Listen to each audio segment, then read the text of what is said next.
So today we're going to talk about as much as we can get through. Definitely finish off chapter 5 today. We might get to some chapter 6. So this section is about integrating functions resulting in inverse trig functions. So we look for a pattern of formula that is an inverse trig function. So is that too bright for you? Should I turn the lights down a little bit? Is that okay there? Can you see the right still? Okay. Okay, so the idea is you look for a pattern. There's 3 specific ones. You look for one of these patterns, and it leads to an inverse trig function. What makes it a little different is when there are different numbers in there, but we just work around that. The 3 formulas are this. There's one for sine or arcsine, arctangent, arcsecant, respectively. So when you deal with, you have or some constant, they put the du on top, but anyway, over the square root of, this is, the order is important here. It's a square root of some constant a squared minus the variable term squared. That's going to be sine inverse of the variable term over the absolute value of a plus c. We're going to do several problems with that. When you have the integral of the du, or just a 1 or something, over a constant squared plus the variable term squared. Now, that could be the variable term, could be first because addition is commutative. 1 plus 2 is 2 plus 1. So in that case, you'll end up with 1 over a. A is that constant part. It's tangent inverse of u over a plus some constant c. And then the third case is going to be your secant inverse case. So this looks a lot like the first case because it has a square root, but a couple differences. One is you have, it's the square root of u squared minus a squared. So the variable term squared is first, then minusing the constant term. And then outside that is, it's being multiplied by that, the variable term not squared, the u. So when you have a case like that, you have 1 over the absolute value of a, secant inverse of absolute value of u over a plus c. So there's 3 useful formulas that you're going to get to know and love. Okay. So feel free to read through the proof. It's it's if it's of interest to you. I'm not going to do this because we have a lot to get through. But it's using that whole inverse function thing where you can create a triangle and come up with the other function. So here's our first one. The integral from 0 to 1/2 of dx over the square root of 1 minus x squared. And so for those in class here, I'm going to write these 3 formulas down on the board just so we have them reference. The first one, oh, really?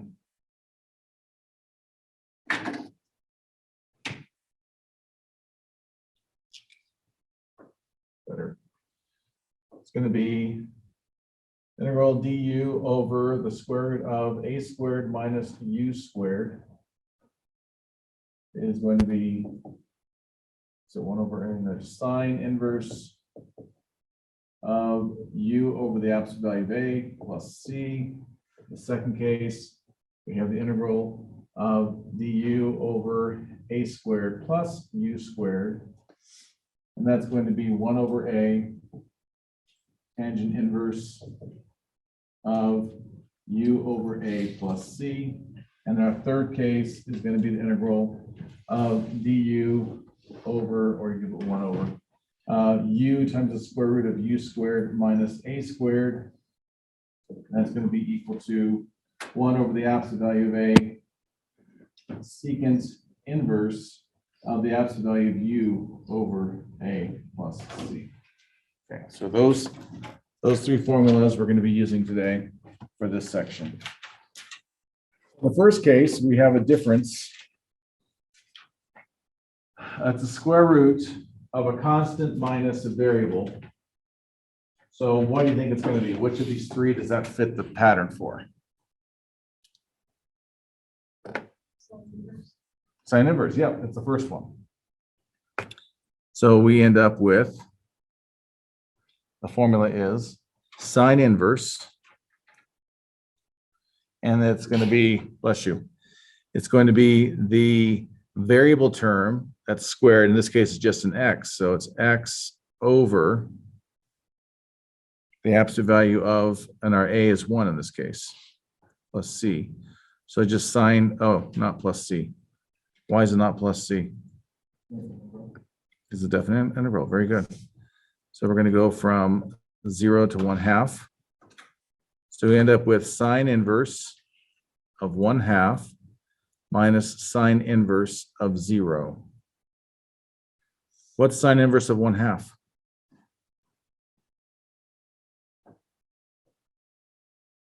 Sine of what makes 1/2?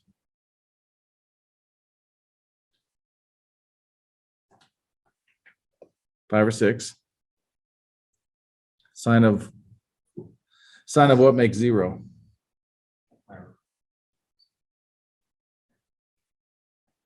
Sine inverse of 0, 0. So just pi over 6.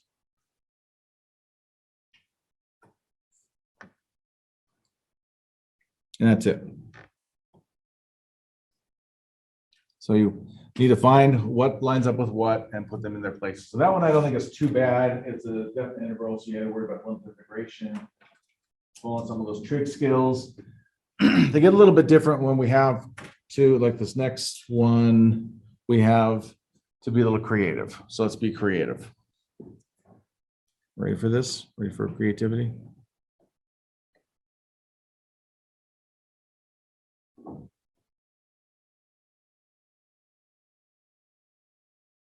Okay, next one here. So in this case, this is an indefinite integral. So we have dx over 1 minus 16x squared. So I'd like to rewrite this as the integral of 1 over the square root of 1 minus 4x is what's being squared dx. So with that, I would do a u substitution. I say u equals the 4x. If u is 4x, what's our du?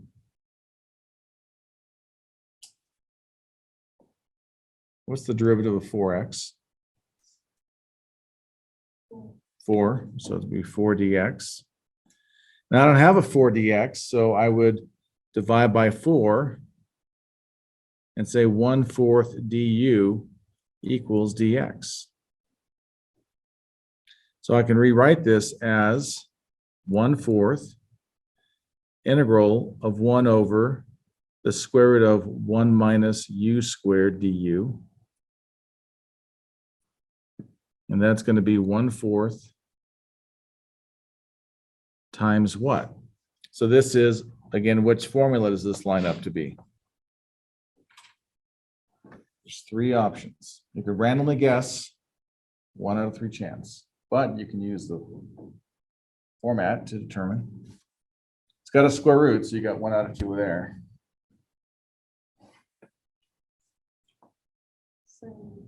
Sine inverse again, good. So it'd be sine inverse of u plus c, and what was u? 4x, so it's 1/4 sine inverse of 4x plus c. Do a substitution, like I like to rewrite this to make it kind of fit the pattern better. So dx over the square root of, that's a 2 squared minus 3x squared. And when you do this enough, you start to be able to say, oh, I can do this without doing a substitution. You realize it should have been, a 3 there, so you divide by 3. But for the sake of where we are at this point, what would you say u is? 3x. So the du equals, what's the derivative of 3x? 3 dx. So 1/3 du equals the dx. What do we have? Let me rewrite this. I got a 1/3 out front.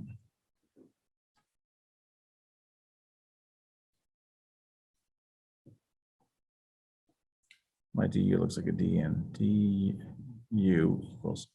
Okay, it's going to be du over the square root of 2 squared minus u squared So if I integrate that by this formula, I have the 1/3 times my a in this case. So a squared is 4, a is 2, so that's in here. So it's going to be sine inverse of u over 2 plus some c. So it's 1/3 sine inverse of u is 3x over 2 then, plus c.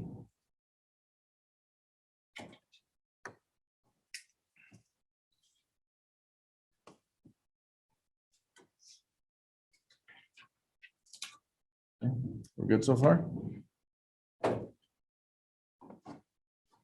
Let's do the next one. I want to see how much of it you guys can do.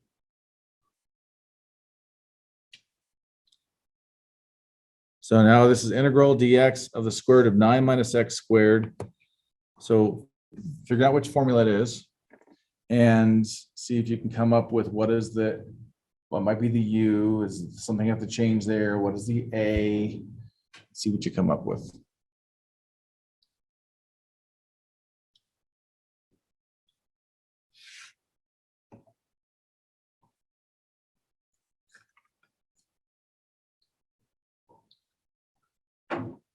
How's everyone handling fourth winter? How's everyone doing with fourth winter out there?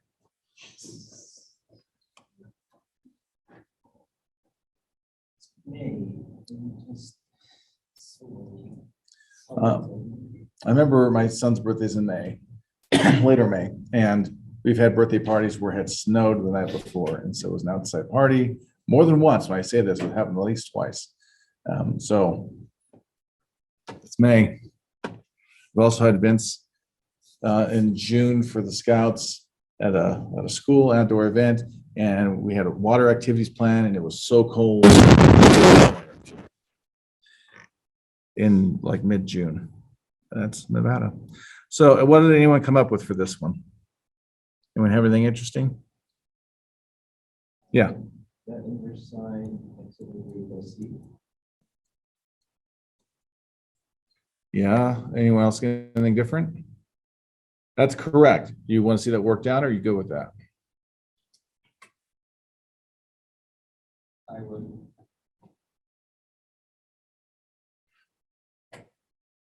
You want to see it? Okay. Yeah. Okay, so in this case, our a squared is that 9. So it's going to be integral dx over 3 squared, square root of 3 squared minus x squared. So that's going to fit this pattern here. So that the a is 3, so that's going to become a 3 here. So we have our sine inverse of the x over 3 plus c. That's it. So let's do some more with limits of integration. Some more definite integrals.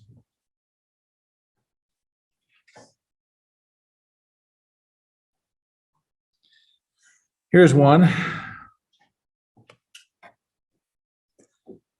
So which of the three is this one going to be?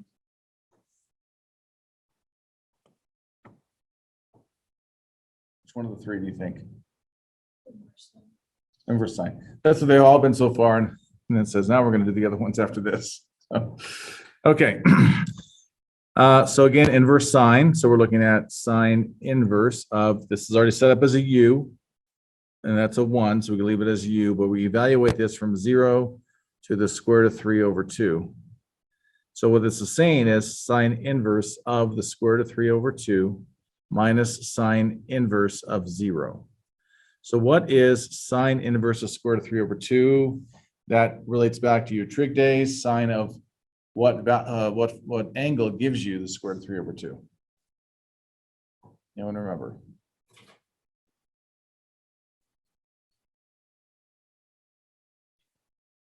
Should probably find that chart to get down to you. I have a chart for my trig class. And that's going to be pi over 3. Sine of pi over 3 is square root of 3 over 2 minus 0. So that's just pi over 3.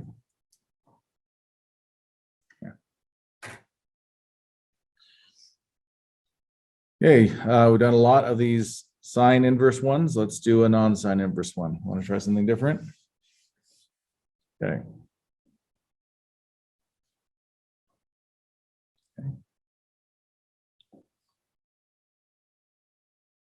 Now, this one we have just a sum, no radical. Which one has a sum with no radical?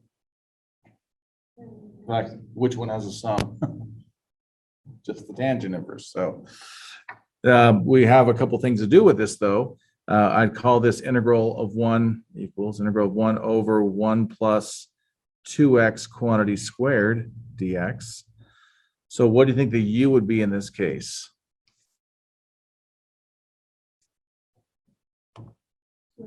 2x, good. And the du is 2 dx, so 1/2 du equals dx. So if we make this change over, it's going to be the 1/2 integral 1 over 1 plus u squared du. Let's make that conversion. And this becomes what?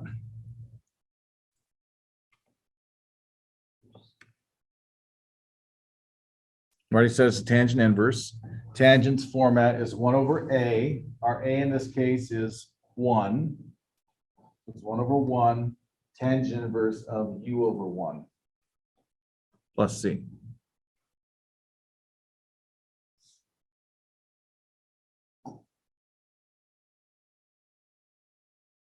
So that's going to be 1/2 tangent inverse of 2x plus c. And that's our answer there.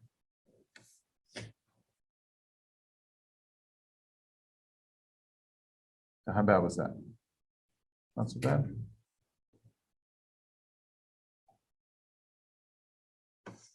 Okay, next one. I see another sum. What's going to happen with this? We have integral dx 25 plus 4x squared. So this is a little different. We can rewrite this as integral of dx over 5 squared plus 2x quantity squared. So can you identify a in this case? It's not just a 1. What's a? 5. And if our u equals that 2x, what's our du?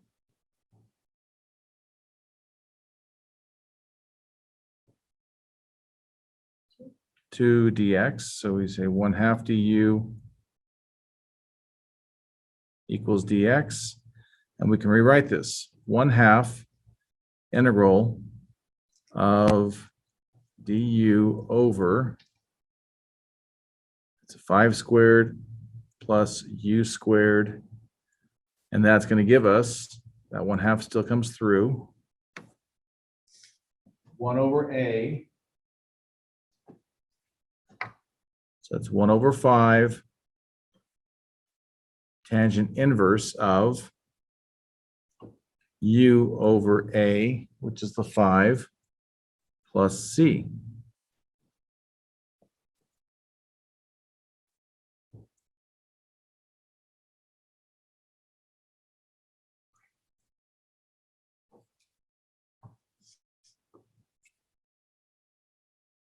That's it. 1/10 tangent inverse 2x over 5 plus c.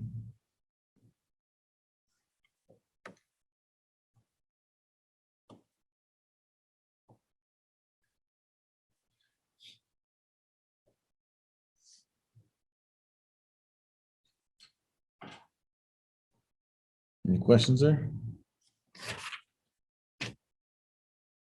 Let's do some more. I mean, we can do this one. I feel like we've done several of these already. Why don't you try it real quick? This is not a bad one.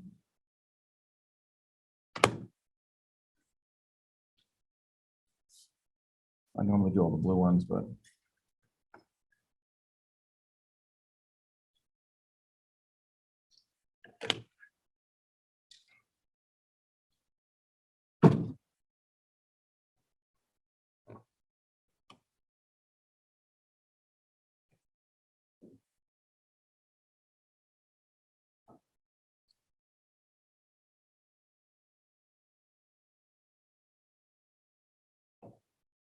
What do you get for this?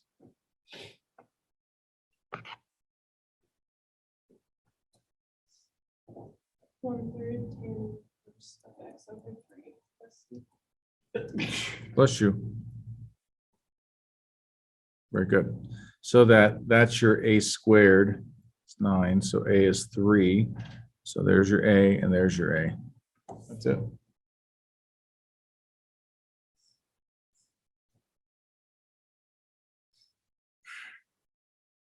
Okay, if you see that one, you'll probably see the next one pretty quick.